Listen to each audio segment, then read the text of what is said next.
Dalam eskalasi yang mengejutkan komunitas internasional, Israel melancarkan serangan udara terarah ke kantor kepresidenan Suriah di Damaskus pada Selasa dini hari. Serangan ini memicu respons militer besar dari Suriah, yang membalas dengan meluncurkan lebih dari 40 rudal balistik ke berbagai wilayah di Israel. Salah satu rudal diketahui menghantam langsung sebuah rumah mewah yang disebut-sebut milik Perdana Menteri Israel di kawasan elit Yerusalem Barat. Rumah tersebut hancur total, meninggalkan puing-puing dan luka diplomatik yang jauh lebih dalam. Pemerintah Suriah menyatakan bahwa serangan balasan itu adalah hak sah membela kedaulatan negara dari agresi Zionis yang brutal. Di sisi lain, Israel berdalih bahwa serangan awal mereka ditujukan untuk mengeliminasi ancaman dari elemen-elemen bersenjata pro-Iran yang beroperasi di sekitar Damaskus, sebuah klaim yang langsung dimentahkan oleh pihak Suriah sebagai alasan basi yang sering diputar ulang. Kalau Israel memang berniat menghilangkan ancaman, kenapa yang dihantam justru kantor presiden, bukan gudang senjata? Ujar seorang pejabat Suriah dengan nada menyindir.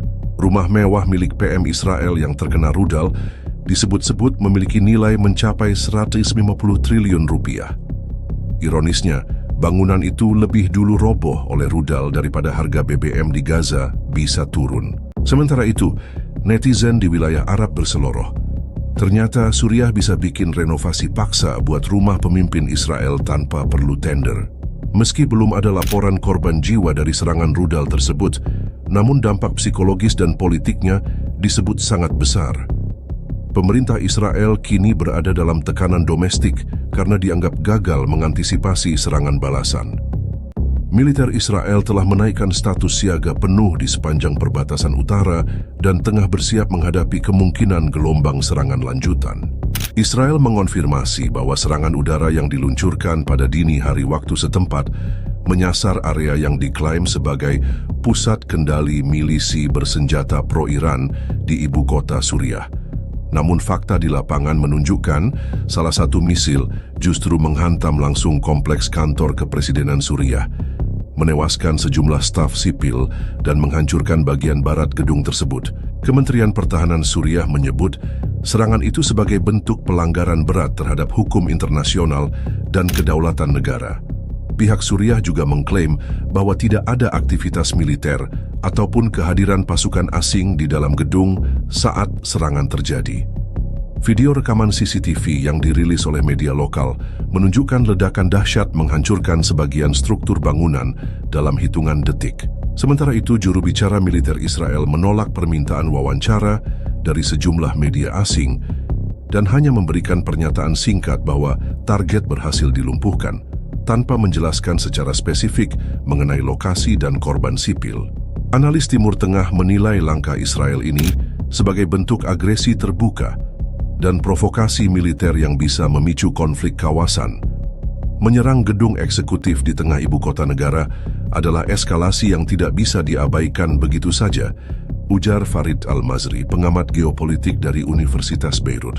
Sejumlah diplomat asing menyebut serangan ini sebagai langkah nekat yang berpotensi memperluas front konflik di Timur Tengah, terutama karena Damaskus bukan wilayah konflik aktif, sampai Israel memutuskan membombardirnya jam 2 pagi tanpa undangan. Mereka menyerang kayak ngorder makanan tengah malam, cepat, diam-diam, dan bikin perut politik. Negara lain mules, ujar seorang diplomat Eropa yang enggan disebutkan namanya. Beberapa negara Arab langsung mengutuk serangan tersebut, termasuk Iran, Irak, Lebanon, dan Qatar.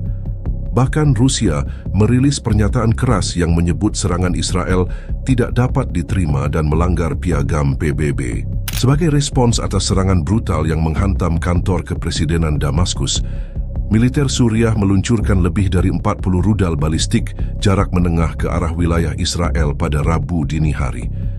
Ini menjadi serangan langsung terbesar yang pernah dilakukan Suriah ke Israel sejak Perang Golan 1973. Rudal-rudal tersebut menyasar berbagai lokasi strategis, termasuk pusat-pusat militer, wilayah industri di Haifa, dan kawasan pemukiman elit di Yerusalem Barat.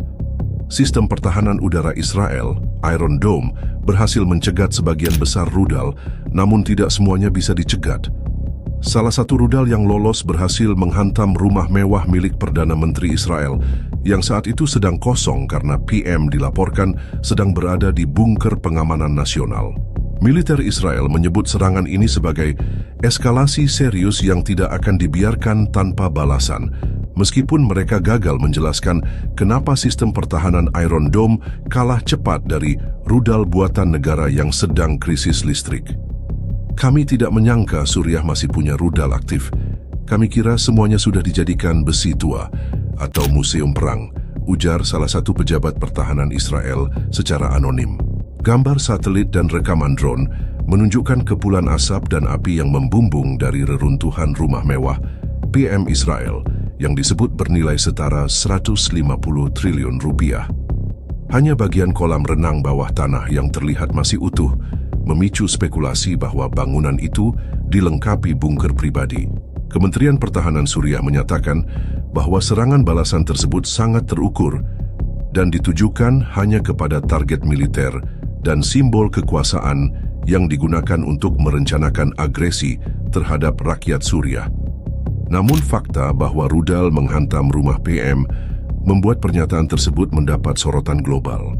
Media internasional menyebut balasan Suriah sebagai kejutan teknis dan politik, karena selama ini kekuatan rudal Suriah dianggap terbatas dan usang. Ternyata masih ada stok, dan rupanya mereka menabung bukan untuk pembangunan, tapi untuk pembalasan, ujar salah satu analis keamanan di CNN dengan nada sinis. Hingga kini, belum ada laporan resmi terkait korban jiwa dari pihak Israel. Namun kerusakan properti dan tekanan politik yang dihasilkan serangan ini sudah cukup untuk mengguncang elit politik Tel Aviv. Salah satu rudal balistik Suriah yang lolos dari sistem pertahanan udara Israel berhasil menghantam langsung rumah mewah milik Perdana Menteri Israel di kawasan eksklusif Yerusalem Barat. Serangan ini mengakibatkan kerusakan total dan menjadi pukulan telak bagi reputasi sistem keamanan nasional Israel yang selama ini dianggap sebagai salah satu yang paling canggih di dunia. Rumah tersebut diketahui merupakan kediaman pribadi sang Perdana Menteri, dilengkapi dengan fasilitas keamanan tinggi, ruang konferensi pribadi, serta bunker bawah tanah. Meski tidak ada korban jiwa, dampak simbolik dari kehancuran ini sangat besar.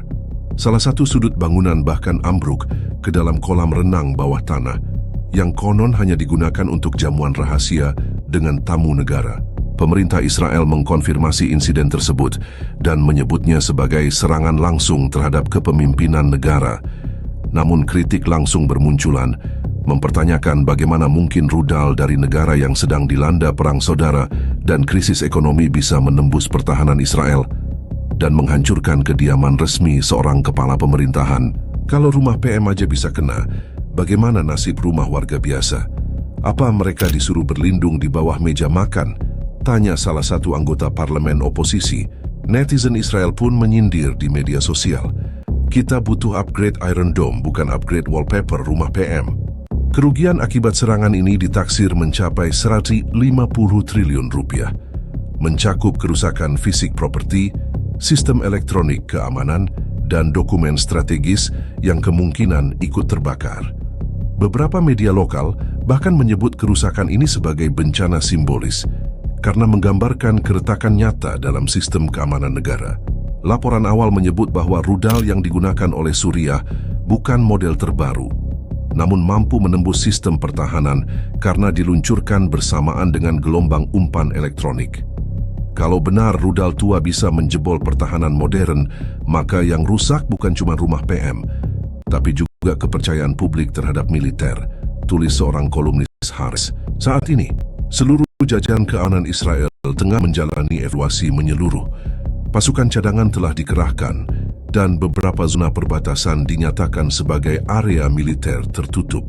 Rentetan eskalasi yang dipicu oleh serangan Israel ke kantor kepresidenan Suriah telah mengundang reaksi keras dari berbagai negara dunia.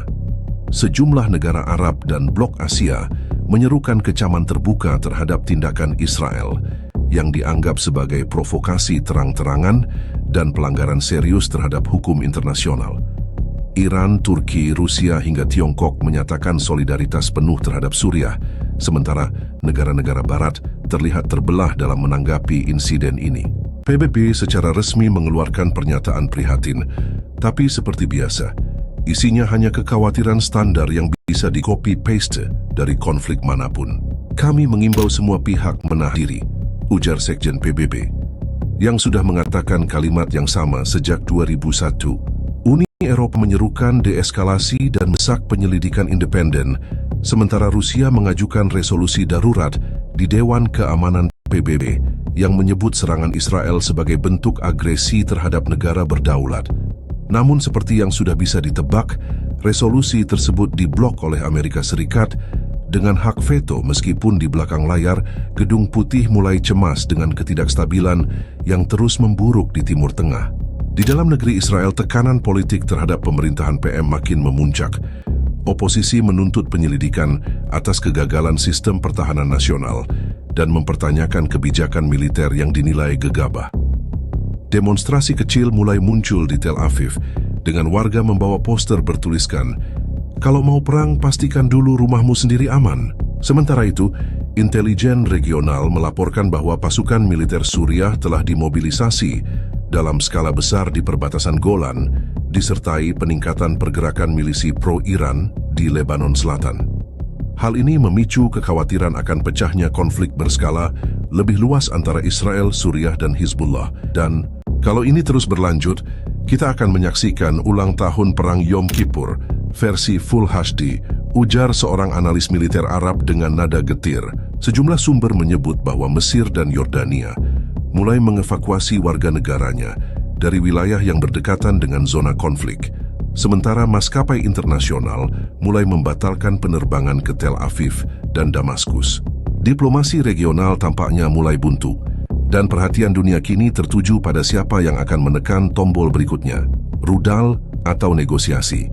Kondisi di kawasan Timur Tengah memasuki fase paling genting dalam beberapa tahun terakhir. Serangan Israel ke kantor kepresidenan Suriah yang dibalas dengan peluncuran puluhan rudal kini berkembang menjadi krisis geopolitik serius. Para analis menilai situasi ini berpotensi memicu konflik militer skala penuh antara dua negara yang selama ini berada dalam tensi tinggi namun jarang terlibat bentrokan langsung dalam bentuk konvensional. Militer Israel telah meningkatkan status siaga ke level tertinggi. Ribuan pasukan cadangan dikerahkan, sistem rudal pertahanan diperkuat, dan rute evakuasi darurat disiapkan untuk warga sipil di wilayah utara dan tengah. Pemerintah Israel juga telah mengaktifkan bunker pengamanan untuk sejumlah pejabat tinggi negara. Di sisi lain, Damaskus menyatakan siap menghadapi setiap bentuk agresi lanjutan dan menyebut serangan rudal yang menghantam rumah PM Israel sebagai peringatan awal. "Kami belum mengerahkan semuanya," ujar juru bicara militer Suriah, yang menambahkan bahwa respons mereka selanjutnya akan jauh lebih sistematis. Sampai saat ini, belum jelas apakah sistematis artinya menembak sambil pakai Wi-Fi atau lewat grup WhatsApp milisi. Sinyal konflik semakin kuat menyusul laporan pergerakan pasukan Hizbullah di perbatasan Lebanon Israel. Beberapa sumber intelijen menyebut telah terjadi konsolidasi kekuatan antara Suriah dan kelompok milisi regional untuk menghadapi kemungkinan balasan militer Israel yang lebih besar. Pemerintah ASEAN dan Uni Eropa menyerukan gencatan senjata segera, namun tidak ada tanda-tanda bahwa salah satu pihak bersedia mundur. Para diplomat dunia mulai melakukan manuver krusial di belakang layar,